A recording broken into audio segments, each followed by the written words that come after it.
The Supreme Court on January 15, 2026 reserved its judgment on a plea filed by family of Harish Rana, a 31-year-old man who has been in a permanent vegetative state for over 13 years.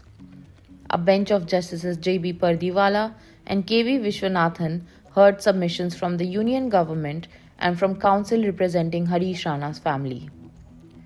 The family has sought permission to withdraw life-sustaining treatment, saying that continued medical care has not improved his condition and only prolonged sufferings.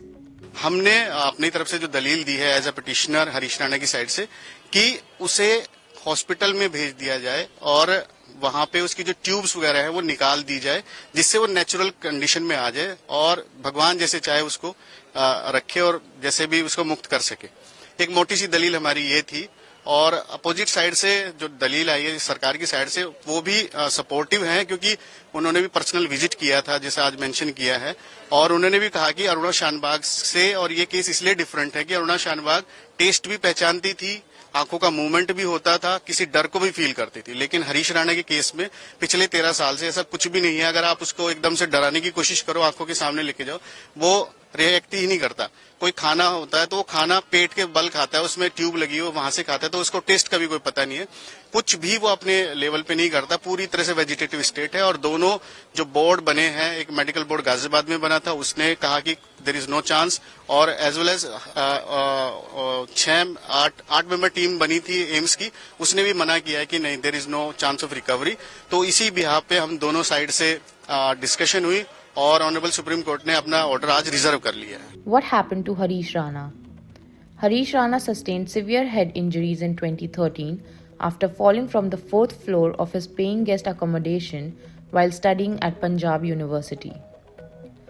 He suffered 100% quadriplegic disability and has remained bedridden since then.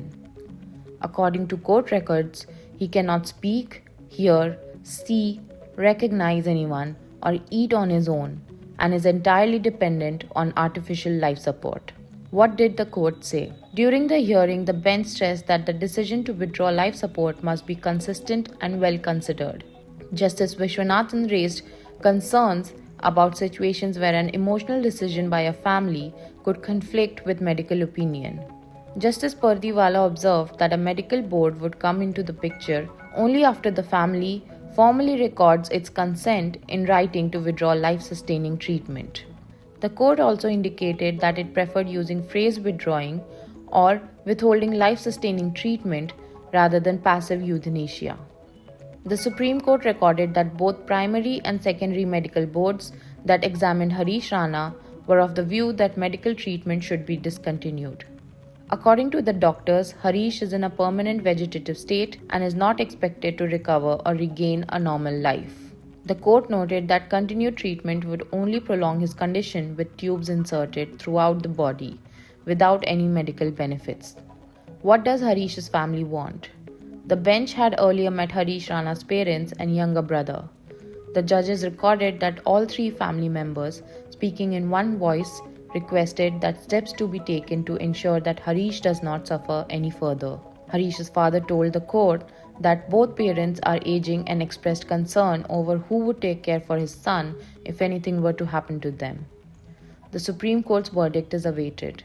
The decision is expected to address the legal and ethical framework around withdrawing life-sustaining treatment in cases involving permanent vegetative states.